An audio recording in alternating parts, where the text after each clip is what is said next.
In this video, I'll show you how to turn a basic white background into a pure white background in my small home studio. Hello, I'm Gavin Hoey and you're watching Adorama TV, brought to you by Adorama, the camera store that's got everything for us photographers. And in this video, I'm going to show you how I turn my small home studio into a pure white background that's perfectly white from corner to corner for a real high-end portrait look. Now, it's the fact that I'm in my small home studio that makes this a little bit challenging.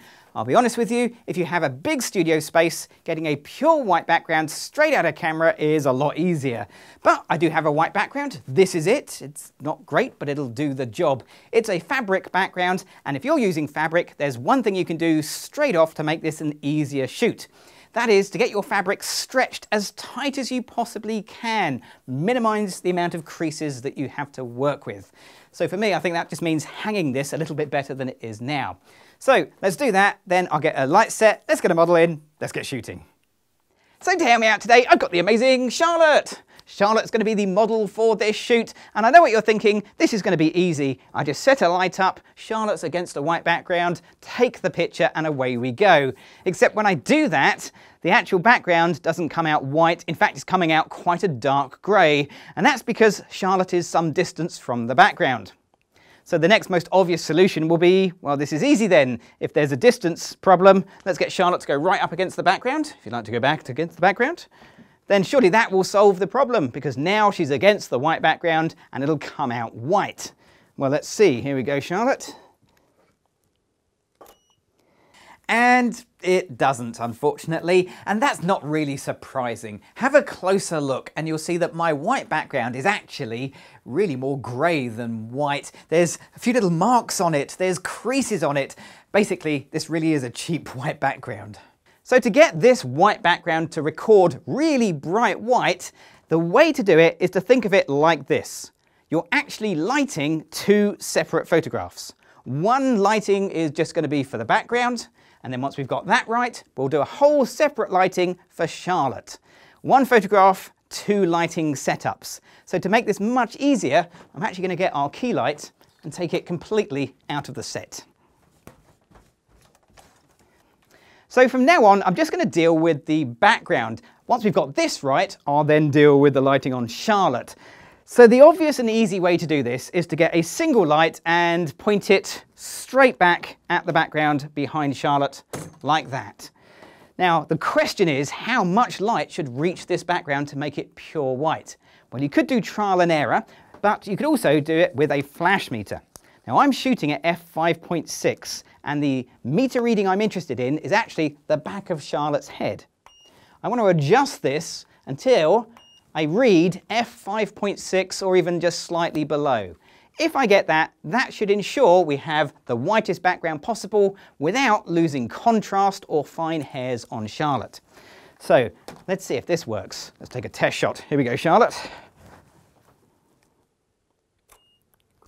Well, it sort of worked, but actually the lighting on the background is probably worse. It's not very even, and those creases are really standing out now. So this time I've moved the light off to the side, and that has a couple of advantages. The first one is there's no chance of having the light stand in the photo and having to clone it out.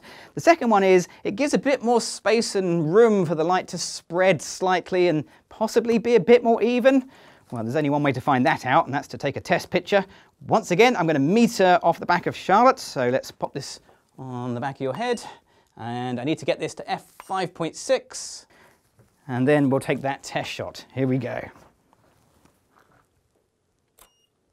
So this looks better. That right-hand side definitely feels a lot more white and evenly lit. Yeah, maybe a few creases, but the creases on the left-hand side are really obvious. I think the angle of the light is casting bigger shadows, making them stand out.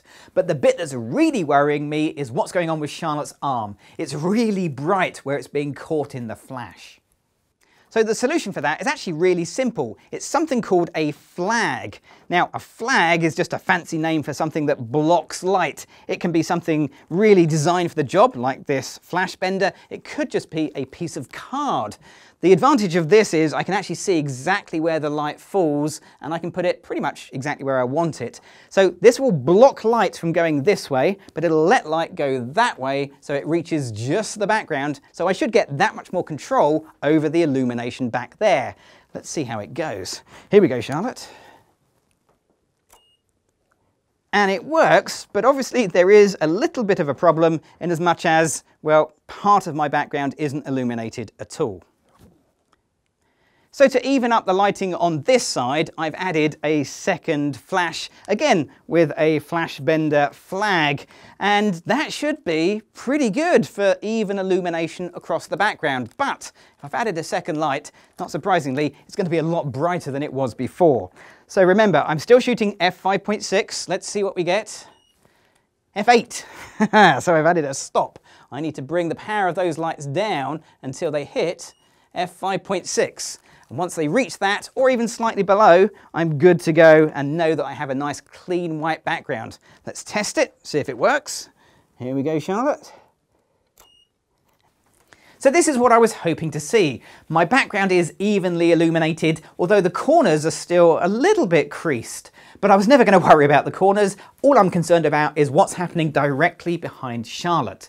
The secret to this is post-processing. So either Lightroom or Photoshop Camera Raw, I'm going to bring my RAW file in, I'm going to turn on the clipping warning and increase my whites so the area directly behind my subject is showing as pure white. Then I'm going to get my adjustment brush and increase either the exposure or the whites or the highlights and paint away those areas away from the model that also need to be white. The key to this is ensuring that the fine detail area directly behind your model is recorded as pure white by the camera. The rest of it, well, it's really easy to fix in post-processing. And if you're wondering why it's not a true silhouette on Charlotte, well, that's because I'm working in a small home studio and light bounces around all over the place. Okay, let's take a few pictures like this before we add in the main light. So Charlotte, I'm going to give you a prop, let's give you a hat, and we'll do a few pictures that are a sort of silhouette-like. Okay, are you ready? Here we go.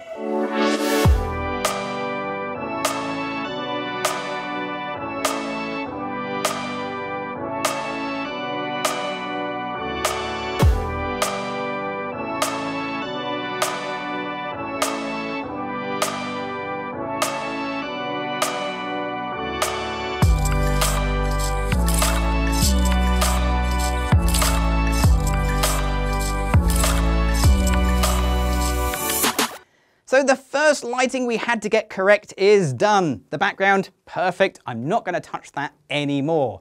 That just leaves us the second thing, which is of course the light on Charlotte. So I've got my flash meter. You could do this by trial and error. It doesn't matter what light you've got, what modifier, where you position it. You need this light to read f5.6. Yes, this has to match the camera, just like the light on the back of Charlotte. I'm metering the front. So they are both at f5.6, exactly where I'm shooting. Okay, let's take a test shot, see if this works. Here we go. And I've got a clean white background behind Charlotte and great light on the front of Charlotte. So I think what we'll do now is we'll try a few different lighting positions, maybe change up the modifier at the front and just see what we can do with this white background. So Charlotte, are you ready? Okay, here we go.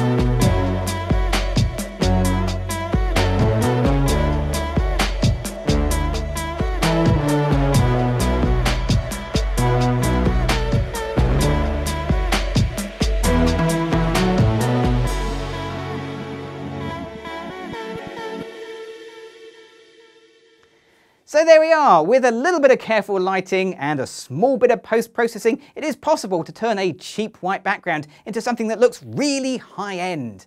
Now, if you've enjoyed this video or you've got any questions, leave me a comment below. Click on the bell icon for regular notifications of all the brand new videos right here in Adorama TV. And of course, Click on that subscribe button. I'm Gavin Hoey. Thanks for watching.